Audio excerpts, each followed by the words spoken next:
Hey guys, Dennis here, Muddy Water Search and Recovery. I hope everybody's doing well. All of you being impacted by the winter weather. Hope you guys are being safe. We did have some ice and snow here in the area. It's been bitterly cold. Thankfully, we haven't had it as bad as some others have had it. Thoughts and prayers are going out to everybody. So all of you, please be safe. Don't take any chances with this. Better safe than sorry. But tonight, I wanted to do a recap on Karol Sullens. And her brother and I had been playing phone tag a little bit. We've emailed, and when we try to call each other, it just never lines up. So hopefully we will be having a conversation very soon. But Karol has been missing since August 31st of 1991. She is missing from Galena, Kansas. She was 18 years old when she went missing. She is 5'3" and 100 pounds. Her clothing jewelry description is she was wearing her dance costume, which consisted of a long dress-like shirt that was green in color. She has pelvic inflammatory disease, which causes scarring of the pelvic bones. She is a Caucasian female, blonde hair, green eyes. She had an appendectomy scar on her abdomen. Her ears are pierced. Some agencies out there have misspelled her first name. They used a C instead of a K. Her name is spelled with a K, Karol. Her nicknames are Barbie and Squirt. She was employed as an exotic dancer at the Valley of the Dolls nightclub on 7th Street in Galena, Kansas. And this was back in 1991. She was last seen in the nightclub parking lot during the evening hours of August 31st of 1991. She was speaking to an unidentified male near the man's dark-colored pickup truck with the camper shell, which was parked nearby. She disappeared shortly after and has not been heard from again. Her purse and other belongings were left behind at the bar. And I believe that actually took place on one of her breaks. Authorities believe that Karol died of a drug overdose sometime during the night that she vanished, and that her body was buried by her drug suppliers. Extensive searches in Kansas and Oklahoma have produced no clues as to her whereabouts. Donald D. Kidwell was charged in connection with Karol's case in 2021.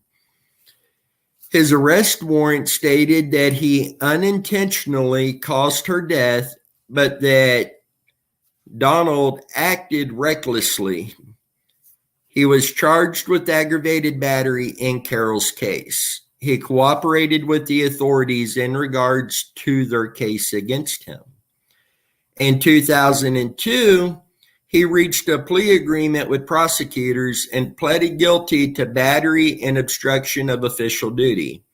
He was sentenced to 18 months in prison and fined $1,500.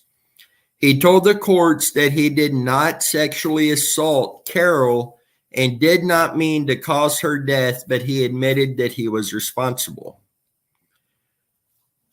It was reported that her mother had said that Karol had problems with drugs and alcohol, but they had maintained a good relationship together. Investigators are continuing to search for her remains, but there are many different theories about the location of her body. We've been working on this case for quite some time, and I'm hoping speaking with the family is going to help give some insight. it's one of those not knowing what areas have been searched. At this point in time, from 1991 to today, that is a long stretch of time. Technology was different back then. And even for several years after, technology today is completely different.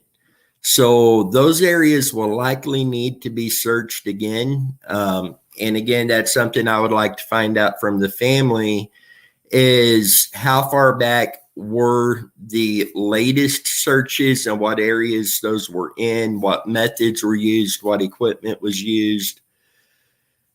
She's been missing far too long. Very, very sad case. And we are going to continue digging into this and trying to find answers, find locations of interest, and be able to go do the searches and see if we can help bring Karol home. If you have any information on this case, please reach out to us. The mwsar22@yahoo.com email address. Our entire team has access to that email account, so we are able to monitor that a lot better. My personal cell phone number is 913-683-0147. I do work a full-time job Monday through Friday, 7 to 3:30. So if you call and I'm not able to answer, please leave me a voicemail. I will get back to you as soon as I possibly can. Sometimes in the evenings as well. Sometimes I'm unable to get to my phone, be it with the family, be it on a case. I know many times I will get a call and I'm already on the phone with a family member from another case and I'm not able to jump right over. So if I'm ever not able to answer the phone, please leave me a voicemail. I will get back with you as soon as possible. And again, Karol Sullens, missing out of Galena, Kansas since August 31st of 1991. I did read in a report that, and even stated in this, let me get the name, make sure I don't throw out the wrong name here. Donald Kidwell. He pled guilty in an agreement where he admitted he was responsible for Karol's death, but he has not said, where her body is, what exactly happened. Another thing I need to find out from the family, and I'll do some research also to see if I could find out, is if Donald D. Kidwell, is he still alive? Is he in jail? Where is Donald? I think that's pretty important information to know. If he's still alive, if I can get in contact with him. But we will dig in, continue to do everything we can to help find Karol. If you have any information on this case, again, please reach out to us, get that over to us. We will be doing everything we can to bring her home. Until next time, you guys stay safe. Let's do everything we can.